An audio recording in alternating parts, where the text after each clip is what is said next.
आज के इस वीडियो में हम 2021 में डिफेंस से जुड़े हुए जो भी आपके करंट अफेयर के प्रश्न हैं उन सारे प्रश्नों को हम लोग डिस्कस करेंगे। तो पूरा वीडियो बहुत ही ध्यान से देखिएगा। इसकी जो पीडीएफ फाइल होगी वह आपको टेलीग्राम चैनल केवी गुरुजी या kvguruji.in के ऊपर मिल जाएगी। तो वहां से आप इसके पीडीएफ को डाउनलोड कर सकते हैं। टॉपिक वाइज करंट अफेयर की जो सीरीज चल रही है, इसके पहले के वीडियो अगर आपने नहीं देखे हैं तो ऊपर के आई बटन पर आपको लिंक मिलेगी, वहां से आप उन सारे वीडियो को देख सकते हैं। तो चलिए इस वीडियो की हम शुरुआत करते हैं। पहला प्रश्न है कि मार्च 2021 में भारतीय नौसेना के द्वारा जो आईएनएस करंज है इसको कहां पर कमीशन किया गया। बहुत ही ज्यादा महत्वपूर्ण प्रश्न है और ऑलरेडी कई सारी परीक्षाओं में ये पूछा भी जा चुका है। तो ध्यान रखिएगा, आईएनएस करंज को कमीशन किया गया आपके मुंबई में। कहां पर? मुंबई में। तो ऑप्शन हमारा बी हो जाएगा करेक्ट। अब अगर हम लोग आईएनएस करंज की बात करते हैं तो इसके बारे में आपको ये भी ध्यान रखना है कि इसे हम लोग साइलेंट किलर के नाम से जानते हैं। ये आपके कलवरी क्लास की पनडुब्बी है और इस क्लास की ये आपके तीसरे नंबर की पनडुब्बी है। देख सकते हैं, पहली पनडुब्बी का नाम था आईएनएस कलवरी, दूसरे का नाम था आईएनएस खंडेरी, जिनको क्रमशः 2017 और 19 में लॉन्च किया गया था। और अब ये जो हमारी आईएनएस करंज है इसको लॉन्च कर दिया गया है मुंबई में। और ध्यान रखिएगा कि ये सारे जो शिप हैं, इन सारे शिप का निर्माण मझगांव डाक लिमिटेड के द्वारा किया गया है। तो ऑप्शन बी यानी कि मुंबई हो जाएगा करेक्ट। अगला प्रश्न है कि जून 2021 में निर्भय क्रूज मिसाइल का सफल परीक्षण किया गया। तो आपको बताना है कि इसकी मारक क्षमता कितनी है। ध्यान रखिएगा, इसकी जो रेंज है वो आपकी 1500 किलोमीटर है, यानी कि ऑप्शन डी हो जाएगा करेक्ट। तो अगर हम लोग निर्भय की बात करते हैं तो ये देख सकते हैं, ये आपकी निर्भय मिसाइल है। उड़ीसा में जो आपका चांदीपुर इंटीग्रेटेड टेस्ट रेंज है वहां से इसका परीक्षण किया गया। इस मिसाइल के बारे में अगर हम लोग बात करें तो ये अपने आप में बहुत ही खास है, क्योंकि आप इससे एक साथ में कई सारे टारगेट को हिट कर सकते हैं।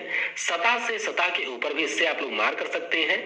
इसके अलावा अगर आप लोग सतह से हवा में किसी टारगेट को हिट करना चाहते हैं तो वो भी आप लोग इस मिसाइल से कर सकते हैं। तो ऑप्शन यहाँ पर डी 1500 किलोमीटर हो जाएगा करेक्ट। वीडियो में हम लोग आगे अपने टॉपिक पर। जून 2021 में डीआरडीओ के द्वारा किस राज्य में पिनाका रॉकेट के उन्नत संस्करण का सफलतापूर्वक परीक्षण किया गया। ध्यान रखिएगा, ये पिनाका का एक अपग्रेडेड वर्जन था और इसका जो परीक्षण है वो भी किया गया उड़ीसा में। तो ऑप्शन हमारा सी हो जाएगा करेक्ट। पिनाका रॉकेट की बात करते हैं तो पहले तो आपको ये ध्यान रखना है कि इसकी रेंज है 45 किलोमीटर। इसकी खास बात क्या है कि इससे आप लोग लगातार फायर कर सकते हैं। ये आप लोग देख सकते हैं कि एक सेट में आपको टोटल 6 रॉकेट मिलेंगे और एक साथ इनको आप लोग फायर कर सकते हैं। डीआरडीओ का जो आर्मामेंट रिसर्च और डेवलपमेंट एस्टेब्लिशमेंट है और high energy material research lab है, इन दोनों ने संयुक्त रूप से इसको किया है डेवलप। तो अभी उड़ीसा में इसका परीक्षण हुआ।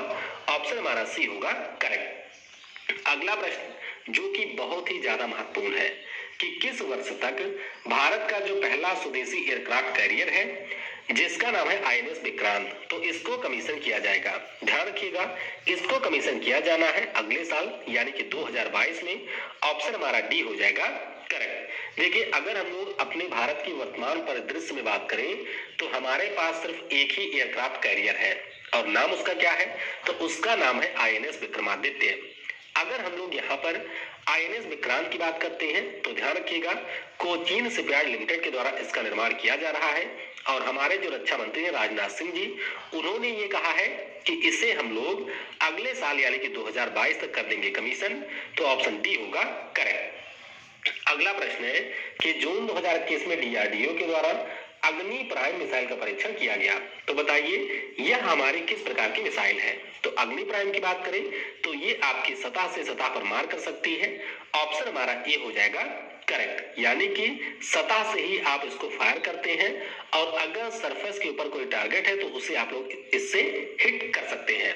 खास बात इसकी क्या है, 1000 से 2000 किलोमीटर तक इसकी रेंज होती है और इसमें आप लोग किसी भी प्रकार के न्यूक्लियर वारहेड को भी भेज सकते हैं। तो अग्नि सीरीज के जो पहली मिसाइल है अग्नि प्रथम, इसको 1989 में परीक्षण किया गया था। तो ऑप्शन ए हो जाएगा करेक्ट। अगला प्रश्न है कि फरवरी 2021 में डीआरडीओ के द्वारा VLSRLAM मिसाइल का सफल परीक्षण किया गया। तो ये किस प्रकार की मिसाइल है? ध्यान रखिएगा, ये जो हमारी मिसाइल है वो सरफेस टू एयर है, यानी कि इस मिसाइल से हम लोग सतह से हवा में उड़ रहे किसी टारगेट को मार सकते हैं। तो बी हो जाएगा यहाँ पर करेक्ट। फुल फॉर्म ध्यान रखिएगा, vertical launch short range surface to air missile इसका पूरा नाम है और इसका भी परीक्षण किया गया उड़ीसा में। तो बी होगा करेक्ट। अगला प्रश्न है कि जनवरी 2021 में किस शहर में डीआरडीओ का जो एकीकृत हथियार प्रणाली डिजाइन केंद्र है उसका उद्घाटन किया गया? तो ध्यान रखेंगे, इसका उद्घाटन हुआ है आपके हैदराबाद में। कहां पर हुआ? हैदराबाद में। तो ऑप्शन हमारा डी हो जाएगा करेक्ट। अच्छा, अब सवाल ये भी उठ रहा होगा कि आखिर में ये जो केंद्र आपका बन रहा है ये काम क्या करेगा? तो होता क्या है कि जो हमारे सरफेस टू मिसाइल होती है तो इनके लिए एक कमांड और कंट्रोल सिस्टम की जरूरत होती है। नहीं पता लगे आप लोग हिट कर रहे हैं कराची को और मिसाइल आपकी चली गई लाहौर में। तो इस प्रकार से जो चीजें हमारी मिसाइल को नियंत्रित करती हैं उसी के लिए बन रहा है integrated weapon system design facility और ये आपके हैदराबाद में बना है। तो डी हो जाएगा करेक्ट। अगला प्रश्न है कि भारत के द्वारा अंटार्कटिका के लिए जो 40वां भारतीय वैज्ञानिक अभियान है इसको किस राज्य से रवाना किया गया? तो ध्यान रखिएगा, इसको रवाना किया गया था जनवरी में ही गोवा से। तो ऑप्शन हमारा डी हो जाएगा करेक्ट। देख सकते हैं कि टोटल आपके 43 सदस्य थे जिनको गोवा के मर्मुगाओ पोर्ट से भेज दिया गया है। और हमारा जो आर्कटिक प्रोग्राम है इसके बारे में आप लोग ध्यान रखिएगा कि national centre for polar and ocean research के द्वारा हमारा आर्कटिक में प्रोग्राम चल रहा है। अब आर्कटिक के बारे में आप सभी ने ये पढ़ा होगा कि यहाँ पर आपको 3 रिसर्च स्टेशन मिलेंगे भारत के, दक्षिण गंगोत्री, मैत्री और भारती, जिसमें से जो इस समय आपका संचालित है उनके नाम है मैत्री और भारती। ये जरूर ध्यान रखिएगा, अभी पीसीएस के एग्जाम में यहाँ से प्रश्न पूछा गया था। तो ऑप्शन डी होगा करेक्ट। अगला प्रश्न है कि फरवरी 2021 में भारतीय नौसेना में कितने वर्षों की सेवा के बाद फास्ट अटैक क्राफ्ट जिसका नाम है इनफैक्ट T81 इसको डिकमीशन किया गया? तो ध्यान रखिएगा, इसने सेवा दी थी टोटल 20 वर्षों तक। ऑप्शन हमारा सी हो जाएगा करेक्ट। तो देख सकते हैं नाम इसका था Indian naval fast attack craft और इसको अभी 28 जनवरी 2021 में मुंबई में डिकमीशन कर दिया गया है। तो ऑप्शन हमारा सी हो जाएगा करेक्ट। अगला प्रश्न है कि डीआरडीओ के द्वारा किस राज्य में Python 5 air to air missile का परीक्षण किया गया? तो ये जो हमारी मिसाइल है इसका परीक्षण हुआ है गोवा में, यानी कि ऑप्शन ए हो जाएगा करेक्ट। तो ध्यान रखिएगा, नाम इसका है Python 5 air to air missile, यानी कि हवा से हवा में ये टारगेट को हिट कर सकती है। तो ऑप्शन हमारा ए हो जाएगा करेक्ट। अच्छा, इसके बारे में ये भी ध्यान रखिएगा आप लोग कि ये जो मिसाइल है हमने इजराइल से परचेज किया है। किससे? इजराइल की जो एडवांस डिफेंस सिस्टम है company Rafael advance defence system, उसने इसका निर्माण किया है। तो इजराइल से हमने पाइथन 5 को परचेज किया है। तो ए होगा करेक्ट। अगला प्रश्न है कि केंद्रीय मंत्री डॉक्टर हर्षवर्धन ने किस बंदरगाह से तटीय शोध व्हीकल सागर अन्वेषका को लॉन्च किया था? तो ध्यान रखिएगा, उस समय ये हमारे मंत्री हुआ करते थे और इन्होंने इसको लॉन्च किया था चेन्नई से। कहां से? चेन्नई से लॉन्च किया था। तो ऑप्शन हमारा सी हो जाएगा करेक्ट। अब आपको सागर अन्वेषका के बारे में जरूर ध्यान रखना है क्योंकि हमारे देश में जो भी आपके रिसर्च के पर्पज से शिप बनाए जाते हैं वो केवल एक ही कंपनी बनाती है। क्या नाम है उसका? तो उसका नाम है तीतागढ़ वैगन्स। तो इस कंपनी के द्वारा थी, उसका नाम था सागर कन्या। उसके बाद में 2019 में इन्होंने सागर तारा बनाया और अब आपके 2020 में सागर अन्वेषका को लॉन्च किया गया। तो सी होगा करेक्ट। अगला प्रश्न है कि भारतीय नौसेना का जो हाइड्रोग्राफिक सर्वेक्षण पोत था जिसका नाम था आईएनएस संधक, तो इसको कहां पर डिकमीशन किया गया? तो ध्यान रखिएगा, इसको डिकमीशन किया गया विशाखापट्टनम में। ऑप्शन हमारा ए हो जाएगा करेक्ट। तो 1980 में हमारी नौसेना में इसको कमीशन किया गया था और अभी जो आपका नौसेना डॉकयार्ड है विशाखापट्टनम में वहां पर इसको डिकमीशन कर दिया गया।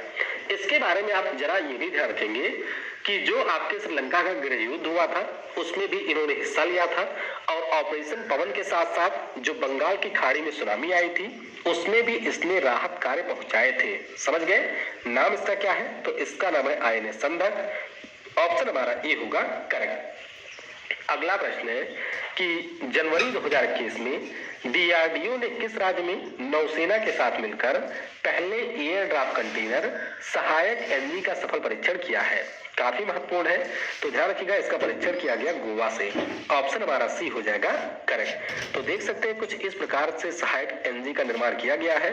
ये काम क्या करती है? तो मान लीजिए ये भारत का तट हुआ, ठीक है, और आपके अरब सागर में कोई जहाज है जो कि 1500 किलोमीटर की दूरी पर है इस समय तट से, और अगर हमको कोई भी सामान वगैरह भेजना हुआ जो कि सुरक्षित तरीके से पहुंच जाए आपके इस जहाज पर, तो उसके लिए निर्माण किया गया है सहायक एनजी का। हवा के माध्यम से ये जाएगा और जहां पर भी आपको कोई सामान वगैरह पहुंचाना है उसे आप यहां पर पहुंचा सकते हैं। तो ऑप्शन सी गोवा होगा करेक्ट। अगला प्रश्न है कि सितंबर 2021 में डीआरडीओ के द्वारा किस नाम से जो पहला तैरता मिसाइल परीक्षण रेंज है इसको लॉन्च किया गया? तो ध्यान रखिएगा, इसका नाम है आईएनएस अन्वेष। क्या नाम है? आईएनएस अन्वेष इसका नाम है, बहुत ही ज्यादा महत्वपूर्ण है। तो ऑप्शन हमारा सी हो जाएगा करेक्ट। अब आईएनएस अन्वेष की अगर हम लोग बात करें तो इसको डेवलप किया है defence research and development organisation ने, यानी कि डीआरडीओ ने, लेकिन जो इसका निर्माण है वो आपके कोची केरला में कोचीन शिपयार्ड लिमिटेड के द्वारा किया जा रहा है। ये है क्या आखिर में? तो देखिए, जैसे हम लोग अक्सर पढ़ते हैं कि जो हमारे मिसाइल के टेस्ट वगैरह होते हैं वो हम लोग करते हैं उड़ीसा में, लेकिन आईएनएस अन्वेष आपकी एक ऐसी शिप होगी कि अगर भारत को किसी भी प्रकार के मिसाइल का परीक्षण करना है तो वह आपके इस मिसाइल से भी किया जा सकता है। समझ गए? तो ऑप्शन हमारा सी होगा यहाँ पर करेक्ट। अगला प्रश्न है कि सितंबर 2021 में रक्षा मंत्रालय ने किस कंपनी के साथ 118 MK-1A टैंक की खरीद के लिए समझौता किया है? तो ये जो समझौता है अभी किया गया है हैवी व्हीकल्स फैक्ट्रीज के साथ। किसके साथ? हैवी व्हीकल्स फैक्ट्री के साथ। तो ऑप्शन हमारा ए हो जाएगा यहाँ पर करेक्ट। तो ध्यान रखिएगा, चेन्नई में आपको मिलेगी हैवी व्हीकल्स फैक्ट्री, जिसके द्वारा अर्जुन मार्क 1 टैंक का निर्माण किया गया है और उसी से यहाँ पर डिफेंस मंत्रालय हमारा खरीदेगा। तो ऑप्शन यहाँ पर सी ए होगा करेक्ट। अगला प्रश्न है कि सितंबर 2021 में डीआरडीओ ने किस राज्य में आकाश प्राइम मिसाइल का सफल परीक्षण किया है? तो ये जो आकाश प्राइम मिसाइल है इसका परीक्षण किया गया उड़ीसा में। ऑप्शन हमारा ए हो जाएगा करेक्ट। तो आकाश मिसाइल के बारे में आप सभी ने सुना होगा, जिसका अब भारत सरकार ने निर्यात करने का भी नोटिफिकेशन जारी कर दिया है। तो इसी को यहाँ पर थोड़ा सा इम्प्रूव किया गया, यानी कि जो इसकी रेडियो फ्रीक्वेंसी है उसको और ज्यादा बेहतर बनाया गया और अभी इसका जो परीक्षण है वो आपके उड़ीसा में किया गया है। तो ऑप्शन ए हो जाएगा करेक्ट। अगला प्रश्न है कि ग्रेने रोबोटिक्स के द्वारा किस नाम से भारत का जो पहला स्वदेशी ऑटोनॉमस ड्रोन डिफेंस डोम है इसको अभी विकसित किया गया? तो ध्यान रखिएगा, काफी महत्वपूर्ण है क्योंकि भारत का ये पहला है। नाम इसका है इंद्रजाल। क्या नाम है? इंद्रजाल इसका नाम है। तो ऑप्शन हमारा बी हो जाएगा करेक्ट। तो हैदराबाद की जो ग्रेन रोबोटिक्स है उसके द्वारा इसका विकास किया गया है। खास बात इसकी क्या है? देखिए, खास बात इसकी ये होती है कि मान लीजिए हमारा कोई शहर है, मान लीजिए आपका गांव हो गया। अब आपको क्या करना है कि आपके गांव में किसी प्रकार के कोई मिसाइल वगैरह का हमला ना होने पाए, तो इसीलिए अगर आप लोग इस इंद्रजाल डोम को अपने गांव में इंस्टॉल कर देते हैं तो आपके गांव का जो पूरा रीजन होगा, अगर कोई भी प्रकार का अटैक इसमें होने वाला है तो ये इसको आसानी से डिटेक्ट कर लेगा और उसको कर देगा नष्ट। समझ गए? तो बी हो जाएगा यहाँ पर करेक्ट। अगला प्रश्न है कि जुलाई 2021 में किस कंपनी ने रक्षा मंत्रालय के साथ 499 करोड़ रुपए का समझौता किया है? तो ये समझौता किया है अभी हमारे भारत डायनामिक्स लिमिटेड ने। किसने किया? भारत डायनामिक्स लिमिटेड ने।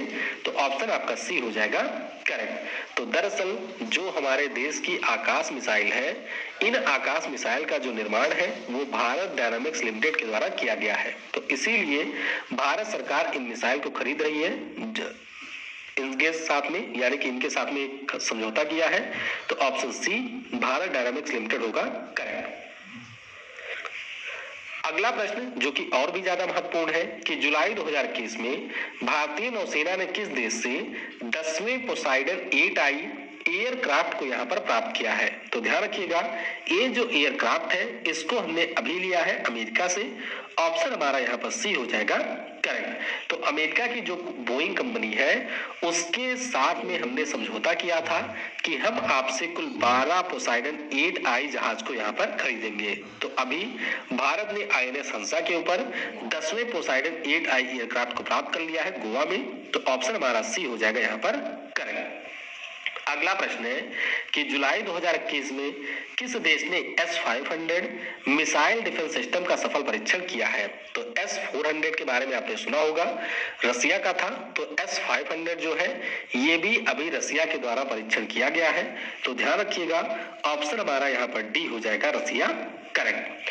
अच्छा, S-400 की अगर हम बात करें तो उसकी रेंज थी 400 किलोमीटर, लेकिन अगर हम लोग S-500 की बात करते हैं तो इसकी रेंज आपकी है 600 किलोमीटर। ये जरूर ध्यान रखिएगा कि 500 होने का मतलब 500 मीटर रेंज नहीं, 500 किलोमीटर रेंज नहीं है।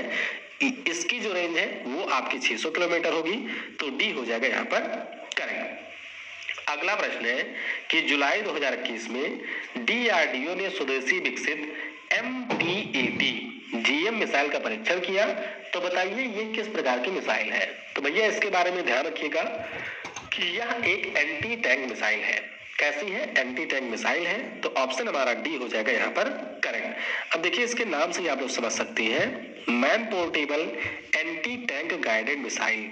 ये देखिए कोई आदमी है जो कि इसको जमीन से फायर कर सकता है, और अगर आपके 2.5 किलोमीटर की रेंज में कोई भी टैंक वगैरह है तो उसको आप लोग इससे हिट कर सकते हैं।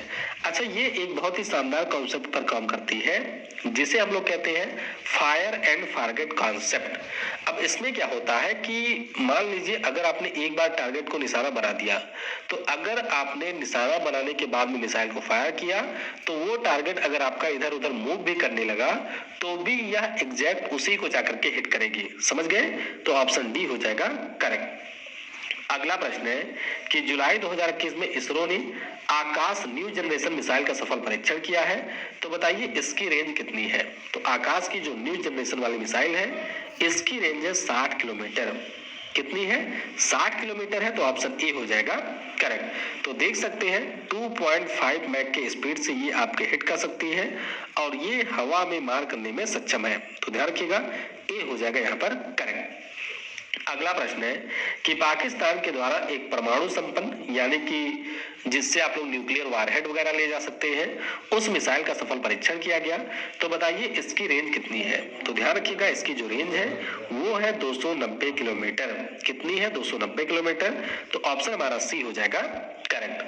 अगला प्रश्न जो कि और भी ज्यादा महत्वपूर्ण है कि मार्च 2022 में जो आपका डिफेंस एक्सपो होगा इसका आयोजन कहां पर किया जाएगा? तो डिफेंस एक्सपो की बात करें तो इसका आयोजन होगा गांधीनगर में, जो कि गुजरात की राजधानी है। ऑप्शन हमारा ए हो जाएगा करेक्ट। अब इसके बारे में आपको ये भी ध्यान रखना है कि हर 2 साल पर इसका आयोजन किया जाता है और जो भी हमारे डिफेंस से जुड़े हुए इक्विपमेंट होते हैं या जो भी नवाचार होते हैं उनकी यहाँ पर प्रदर्शनी लगाई जाती है। तो गांधीनगर में इसका आयोजन होगा। 2020 वाला हुआ था लखनऊ में। अच्छा, विषय क्या है? तो इस बार का विषय है India as a defence manufacturing hub, ये इसका विषय है। तो ध्यान रखिएगा 2022 में होगा ये गांधीनगर में। अगला प्रश्न है कि जून 2021 में फ्लीट अवार्ड समारोह में हमारे देश की कौन सी जहाज है जिसको बेस्ट शिप का अवार्ड दिया गया? तो ध्यान रखिएगा ये पुरस्कार मिला है INS सह्याद्री को। ऑप्शन हमारा ए हो जाएगा करेक्ट। तो INS सह्याद्री को बेस्ट शिप का अवार्ड दिया गया। जो INS कमोरता है इसको मोस्ट स्प्लेंडेड शिप का अवार्ड दिया गया और INS किल्टन के दिया गया है। तो ध्यान रखिएगा ऑप्शन यहाँ पर ए होगा करेक्ट। अगला प्रश्न है कि जून 2021 में किस देश ने ड्रोन को हवा में शूट करने के लिए लेजर वेपन सिस्टम का परीक्षण किया है? तो ध्यान रखिएगा ये जो सिस्टम है इसको इजराइल ने टेस्ट किया है। ऑप्शन हमारा डी हो जाएगा करेक्ट। ये देख सकते हैं कि इजराइल की जो एल्विट सिस्टम है उसके द्वारा इसको विकसित किया गया है और अगर यहाँ पर कोई भी 1 किलोमीटर के रेंज में चीजें होती हैं तो उसको आसानी से हिट किया जा सकता है डिटेक्ट करके। तो ऑप्शन डी होगा करेक्ट। अगला प्रश्न है कि सीआरपीएफ में शामिल की गई डीआरडीओ के द्वारा जो निर्मित बाइक एम्बुलेंस है इसका नाम क्या है? तो ध्यान रखिएगा, इसका नाम है यहाँ पर रक्षिता। क्या नाम है? रक्षिता इसका नाम है। तो ऑप्शन बी हो जाएगा करेक्ट। तो देख सकते हैं जो कि आपके नक्सल से प्रभावित एरिया है वहां के लिए इसको लॉन्च किया गया है। ऑप्शन हमारा बी होगा करेक्ट। अगला प्रश्न है कि सिप्री के द्वारा जारी रिपोर्ट के अनुसार कौन सा देश सैन्य खर्च के मामले में शीर्ष स्थान पर है? तो ध्यान रखिएगा, अगर हम लोग सैन्य खर्च की बात करते हैं तो सबसे ज्यादा खर्च करता है अमेरिका, दूसरे नंबर पर खर्च करता है चाइना और फिर खर्च करता है हमारा देश भारत। तो ध्यान रखिएगा, हम इसमें आपके तीसरे स्थान पर हैं और ऑप्शन यहाँ पर ए हो जाएगा करेक्ट।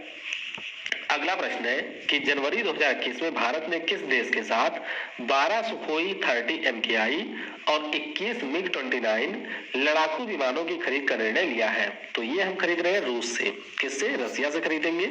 ऑप्शन यहाँ पर डी हो जाएगा करेक्ट। तो देख सकते हैं कि 21 हम लोग खरीद रहे हैं मिग-29 और यहाँ पर हम लोग 12 सुखोई 30 MKI को खरीदेंगे। अच्छा, किससे हम लोग खरीद रहे हैं? तो रूस की एक डिफेंस कंपनी है जिसका नाम है रूसो बोरोन एक्सपोर्ट, उसी से हम इसको परचेज करेंगे। तो डी होगा करेक्ट। अगला प्रश्न है कि जनवरी 2021 में किस अभिनेता के द्वारा पबजी को चैलेंज करने के लिए फौजी नाम का एक गेम लॉन्च किया गया था? तो इसे लॉन्च किया था अक्षय कुमार ने। ऑप्शन हमारा सी हो जाएगा करेक्ट। तो फौजी का मतलब होता है फियरलेस एंड यूनाइटेड गार्ड्स और इसको लॉन्च किया है अक्षय कुमार ने। ऑप्शन हमारा यहाँ पर सी हो जाएगा करेक्ट। अगला प्रश्न है कि स्टेटो लॉन्च के द्वारा किस देश में विश्व का जो सबसे बड़ा हवाई जहाज है इसके उड़ान का परीक्षण किया गया? तो ध्यान रखिएगा, इसकी जो उड़ान है उसका परीक्षण किया गया है अमेरिका में, यानी कि ऑप्शन ए हो जाएगा हमारा करेक्ट। ये देख सकते हैं ये स्टेटो लॉन्च के द्वारा बनाया गया है। इसकी खास बात क्या है कि इसमें आप लोग 55,000 तक किलोग्राम के पेलोड को ले जा सकते हैं और ये आपका जो शिप है इसका नाम रखा गया है रॉक। तो ध्यान रखिएगा, इसका परीक्षण किया है अमेरिका ने। ए होगा यहाँ पर करेक्ट। अगला प्रश्न है कि भारतीय सेना के द्वारा किस राज्य में green solar energy harnessing plant की शुरुआत हुई है? ये भी ऑलरेडी परीक्षा में पूछा जा चुका है। तो ध्यान रखिएगा, सिक्किम में इसकी शुरुआत हुई है। ऑप्शन हमारा बी हो जाएगा करेक्ट। तो आईआईटी मुंबई के सहयोग से इसका निर्माण हुआ है। वैनेडियम के ऊपर आधारित बैटरी का यहाँ पर यूज किया जाएगा और क्षमता इसकी होगी 56 kVA। तो ऑप्शन आपका यहाँ पर सिक्किम हो जाएगा करेक्ट। अगला प्रश्न है कि भारतीय सेना ने किस देश से 4 हेरॉन मानव रहित हवाई वाहन यानी कि यूएवी पट्टे पर अभी लिया है? तो ये हमने पट्टे पर लिया है आपके इजराइल देश से। ऑप्शन यहाँ पर ए हो जाएगा करेक्ट। तो देख सकते हैं ये आपका हेरॉन नाम का एक ड्रोन है। साइज में ये काफी ज्यादा बड़ा होता है, जैसे हमारे यहाँ पर रुस्तम है। तो इसको हमने लिया है लीज पर इजराइल से। ऑप्शन ए होगा करेक्ट। अगला प्रश्न है कि रक्षा मंत्री राजनाथ सिंह जी के द्वारा जो हिंदुस्तान एरोनॉटिक्स लिमिटेड है इसके दूसरे लाइट कॉम्बैट एयरक्राफ्ट का जो संयंत्र है उसका उद्घाटन कहां पर किया गया? तो इसका जो उद्घाटन है वो किया गया है अभी बेंगलुरु में। कहां पर किया गया? बेंगलुरु में।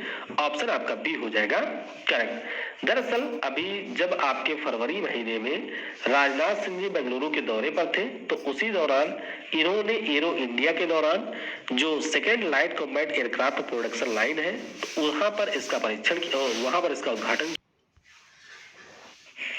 अगला प्रश्न है कि फरवरी 2021 में मात्र 25 वर्ष की आयु में भारत की सबसे युवा महिला पायलट कौन बनी? तो ध्यान रखिएगा, इनका नाम है यहाँ पर आयशा अजीज।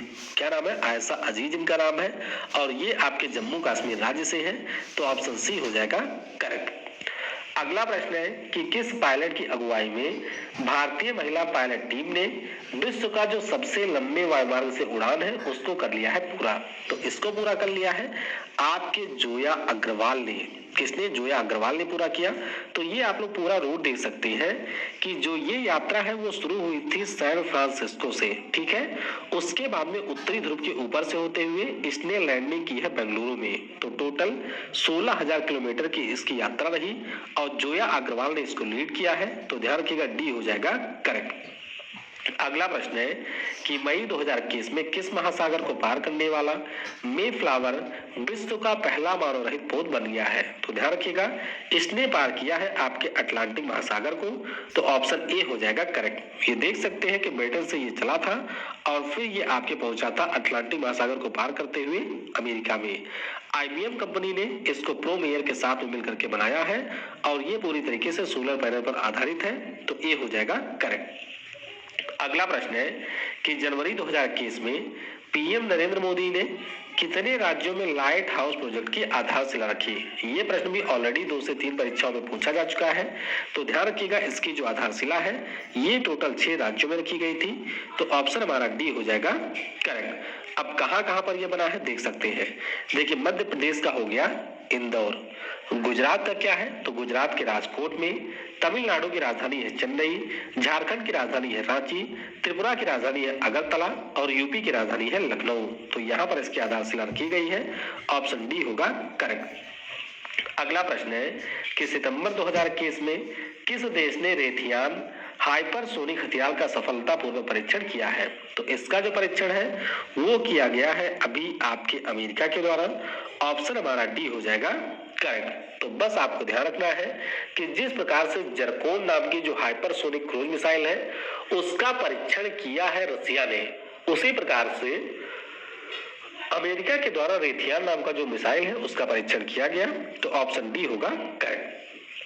अगला प्रश्न है कि जुलाई 2021 में किस देश के द्वारा सी ब्रेकर आर्टिफिशियल इंटेलिजेंस मिसाइल इसका अनावरण किया गया? तो ये जो मिसाइल है इसका अनावरण किया है इजराइल ने। ऑप्शन हमारा ए हो जाएगा करेक्ट। तो देख सकते हैं सी ब्रेकर इस मिसाइल का नाम है।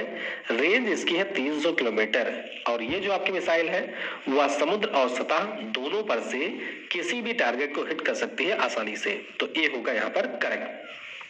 अगला प्रश्न है कि जुलाई 2021 में किस शहर में सोनिक बूम जैसी तेज आवाज वाली घटना पूरा हुई है? तो पिछले साल भी ये घटना हुई थी बेंगलुरु में, इस साल एक बार फिर से हुई है। तो ऑप्शन यहाँ पर सी हो जाएगा करेक्ट। अच्छा, ये घटना होती कब है जरा ध्यान रखिएगा कि अगर हमारा कोई ऑब्जेक्ट ऐसा है जो कि ध्वनि की गति से तेजी से मूव कर रहा होता है तो उस समय ये सोनिक बूम की घटना होती है। तो सी होगा यहाँ पर करेक्ट।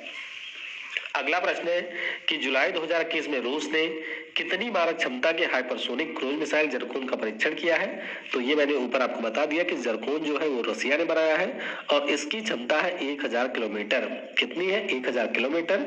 तो बी होगा यहाँ पर करेक्ट। अगला प्रश्न है कि जुलाई 2021 में भारत ने किस देश से MS-60R हेलीकॉप्टर का पहला बैच प्राप्त किया है? इसे हम लोग रोमियो हेलीकॉप्टर के नाम से भी जानते हैं और ये हमने खरीदा है इजराइल से, अमेरिका से। किससे खरीदा? अमेरिका से। तो बी हो जाएगा यहाँ पर करेक्ट। ध्यान रखिएगा, अमेरिका की जो लॉकहीड मार्टिन है उसने इसका निर्माण किया है। टोटल हमने 24 का ऑर्डर दिया था जिसमें से अभी 2 प्राप्त हो गए हैं। तो बी होगा करेक्ट। अगला प्रश्न है कि जुलाई 2021 में किसे आयुध बोर्ड फैक्ट्री ने नौसेना व कोस्ट गार्ड को स्टेबलाइज्ड रिमोट कंट्रोल गन सौंपे हैं? तो ये जो रिमोट कंट्रोल गन है इनका निर्माण हुआ है त्रिची में। कहां पर? त्रिची में हुआ।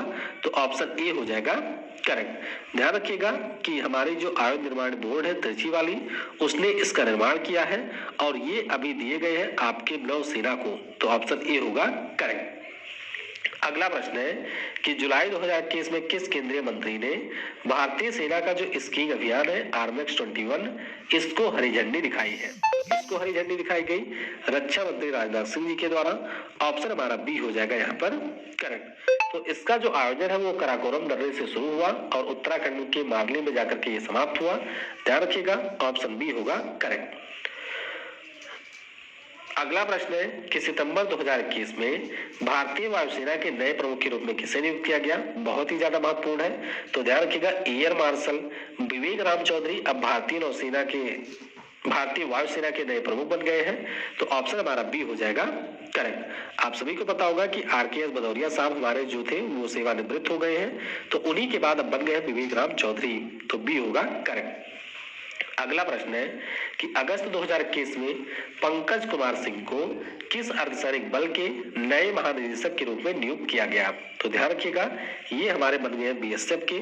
ऑप्शन आपका यहाँ पर हो जाएगा बी करेक्ट। ये देख सकते हैं ये हमारे हैं राकेश अस्थाना, जो कि अभी तक आपके हुआ करते थे बीएसएफ के महानिदेशक, और अब उनके स्थान पर पंकज कुमार सिंह नए निदेशक बने हैं। तो ऑप्शन हमारा बी हो जाएगा करेक्ट। अगला प्रश्न है कि केंद्रीय औद्योगिक सुरक्षा बल के वर्तमान महानिदेशक कौन है? तो ध्यान रखिएगा इनकी भी अभी नई नियुक्ति हुई है। नाम इनका है सुधीर सक्सेना। क्या नाम है? सुधीर सक्सेना। तो ऑप्शन हमारा डी हो जाएगा करेक्ट। अगला प्रश्न है कि अगस्त 2021 में संजय अरोरा को किस अर्धसैनिक बल के नए महानिदेशक के रूप में नियुक्त किया गया? तो संजय अरोरा की बात करें तो ये बने हैं आईटीबीपी के, किसके? इंडो तिब्बतन बॉर्डर पुलिस के बने हैं। तो बी हो जाएगा हमारा करेक्ट। अगला प्रश्न है कि जून 2021 में असम राइफल्स के नए महानिदेशक का जो पदभार है ये किसने कर लिया है ग्रहण? काफी महत्वपूर्ण है, ऑलरेडी एग्जाम में पूछा भी जा चुका है। तो नाम इनका है पी चंद्रन नायर। क्या नाम है? पी चंद्रन नायर इनका नाम है। ध्यान रखिएगा जो असम राइफल है ये हमारे यहाँ का सबसे पुराना पैरामिलिट्री फोर्स है, और सुखदीप सांगवान के स्थान पे असम राइफल के जो नए महानिदेशक बने हैं नाम इनका है पी चंद्रन नायर। तो इस प्रकार से डिफेंस से जुड़े हुए जो आपके 50 सबसे महत्वपूर्ण प्रश्न थे उन सारे प्रश्नों को हमने डिस्कस कर लिया है। आई होप वीडियो आपको पसंद आया होगा। करंट अफेयर के और किस विषय पर आप लोग वीडियो चाहते हैं इसके बारे में आप नीचे कमेंट में बता सकते हैं। Thanks for watching. जय हिंद, जय